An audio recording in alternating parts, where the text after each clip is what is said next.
Taing Kanal! Kamusta? Pasensya ka na ha.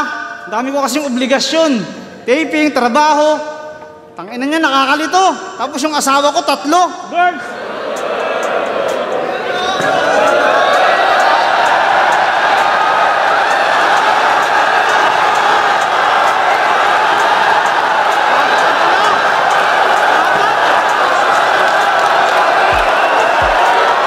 Narito na ang isa sa inabangang event ngayong 2025 dahil sa dito nga naganap ang second round ng Isa Buhay 2025 kung saan ay maraming solid na lineup ang mga nakapaloob sa event nito. At idagdag mo na rin na may isa sa pinaka-inabangang dream match dito sa Flip Top. Medyo content clips lang nga ang mga nakakataong linya na ating nakalap sa event nito dahil sa karamihan nga ng mga battles na napaloob dito ay Isa Buhay tournament at idagdag mo na rin na ang mga battle MC na kabilang dito ay mga seryosong battle MC. At syempre hindi mawawala mga komedyante na magbibigay buhay sa video natin sa araw nito.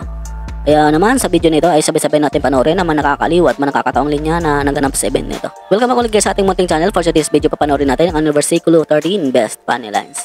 At paalala ko lang muna mga clips na yung papapanood sa araw nito ay ayon sa abot ng aking kinakayanan. At kung meron mo na itong hindi na isama ay mas mabuti pa na sa YouTube channel mismo ng Flip Top kayo manood para sulit ang inyong panonood. So simulan na natin. Let's go!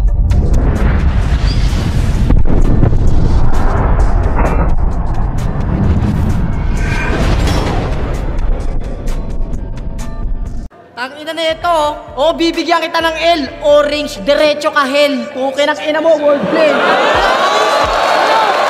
Ano? Kasi minordplay niya yung Egypt. Sa Egypt Egypt, layo na nun. Ganyan na ganyan si Unicorn nung pinagpahinga siya ng 2 taon. Meron pang Aisha Sagera, kasi Aisha Sagera. Kala mo galing mo doon, matatanggal ka din pagdating ng panahon.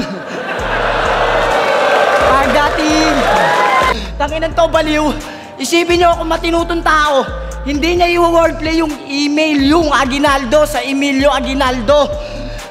Nung taon ni Emilio, wala pang email. O FB, nung ganung panahon, hampasan pa ng itak yung friend request nila doon. Tangina Jerry, kaninong papa yun? Kayo papa yun? Tangina. Hindi sa akin yun. Tangina mo, sino kalaban mo? Tanginan to yung utak.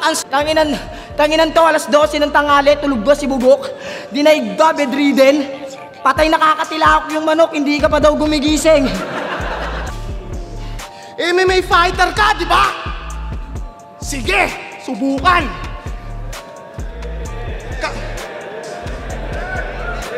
Kasi parehas lang tayong fighter.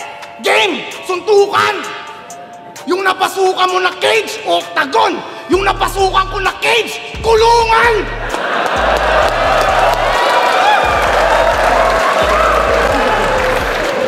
Marunong yan ng karate, pati wrestling. Boxing, pati judo, alam. 6 months ka nag-training, tas nung laban mo, 6 na segundo ka lang. Ilang suntok pa lang, talo agad tong retarded. 1 segundo na lang, talo mo na si Ben Askren. Kasi sinapak siya ng kalaban niyang si Edward Kinoja. Pagising niya, kaharap niya na yung ref, si Kinoloja. Hindi ka ba marunong mag-isip? Bugok ka ba, boy? Di ka man lang nag-roll or nag-slip? Tulog ka tuloy! Dahil sa labang yon, lumakas pananampalataya niya sa Diyos.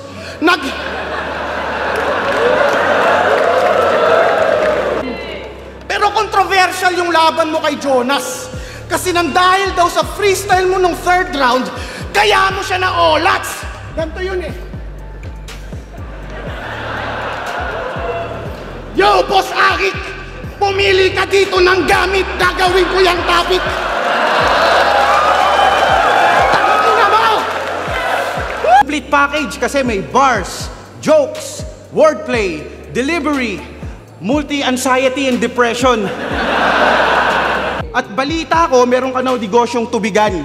Kaso kung magpasweldo ka daw, taunan.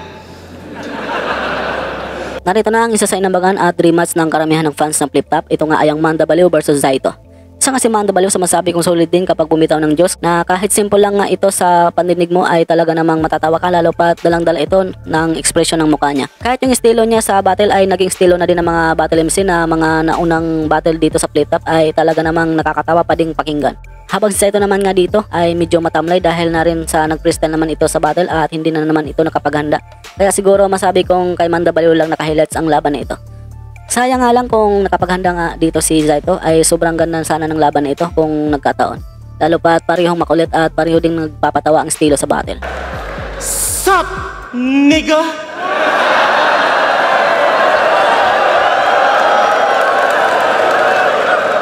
Tagal nating hindi nagkita.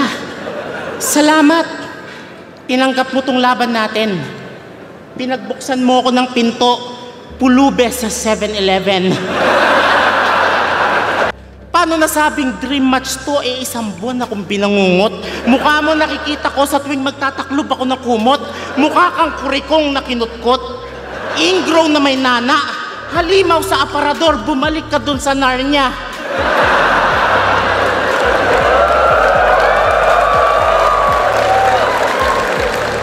Bata pa lang ako, napapanood ko na to. Mula Flip Top, Sunugan, TV Patrol at Tulpo. Napanood kita. Okay naman karir mo sa Flip Top so far. Tanong ko lang, ba't ka nag-bold star? Lupit mo, par! Kaya ang laki ng inggit sa'yo ni Plasma. Kagrupo mo siya pero sa kantutan hindi mo sinasama. Ang pangit mo na nga, puro ka pa kabastusan. Saito, yun lang yung napanood kong bold na nagdalawang isip akong pagyakulan.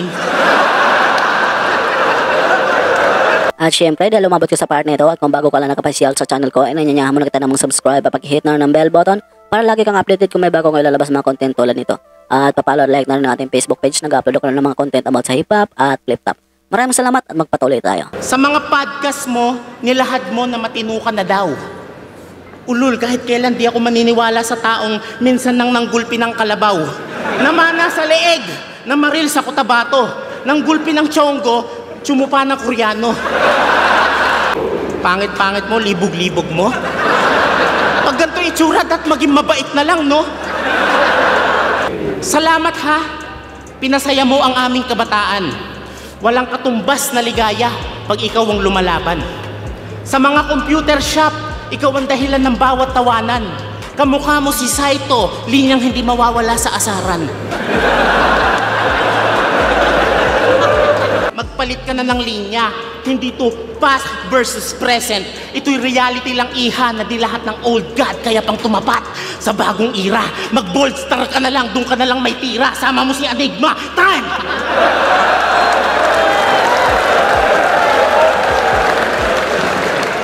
Kung gumalaw, kala mo napakabuting tao. Kung makatira, kala mo napakagwapo. Tignan mo ang itsura. Mukhang kakain ng betlog.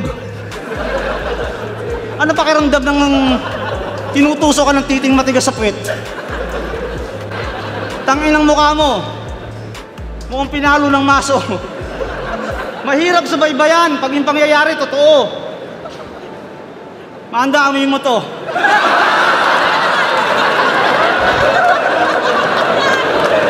At last, ang sagupaan sa second round ng isabuhay ni Nalipram at Kiram. At dahil sa isabuhay ang laban na ito ay asa na natin ang digdigang laban sa pagitan ng dalawang ito. Pero syempre dahil sa parehong komedyante at idagdag mo na rin na malapit na rin na magkaibigan ay hindi mawala ang mga inside jokes at mga kalokohan na nangyayari sa mga pang-araw-araw nilang ginagawa. Hindi nga natin may pagkakailan na ang dalawang ito ang isa na rin sa nagpapaingay at nagpapainit sa harap battle scene. Lalo pat ang isa nga sa kanila ay paborito ni Sir Arik na kahit saan nga sila magkita ay palaging nag-aasaran. Pero pareho ding mahilig idamay si Sir Enigma sa mga battle nila kaya nagiging mas nakakatawa ang kanilang performance dito sa Flip Top. Mali niyang dinawawasto, kaya squatting tayong tinatrato, kaya kung ano man yung pinagdadaanan mo, yan ay mali at kasalanan niya.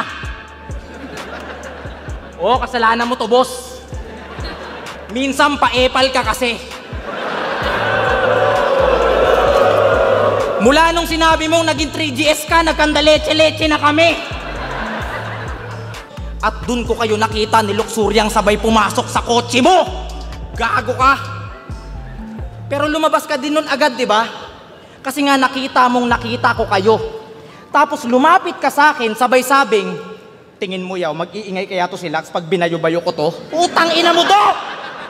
Parang uncle mo na yon. Talagang hindi siya na-turn off. Matibay talaga to si Lip. Puta, binembang niya pa rin kahit paghubad niya ng short, nakita niya naka-brief. Putang ina mo, tinira-tira mo pa rin, nakita mo na naka-handboard. Nakaparking yung kotse niya sa gitna ng basketballan na akala mo siya yung landlord. Talagang ang shooter ka ba yaw? Pinalo-palo yung puwet ni Akagi, parang top board nung nabola niya si Luxuria. Tinira niya sa half court, gago! Ano akala mo? Hindi ko i-angle yun? Do, wala akong hindi ilalahad. Ang pinagtataka ko lang, paglabas nyo ng kotse, ikaw yung ika-ika maglakad! Napatuta ka ng Ledigard! Ikaw ba si... aso sa comment section?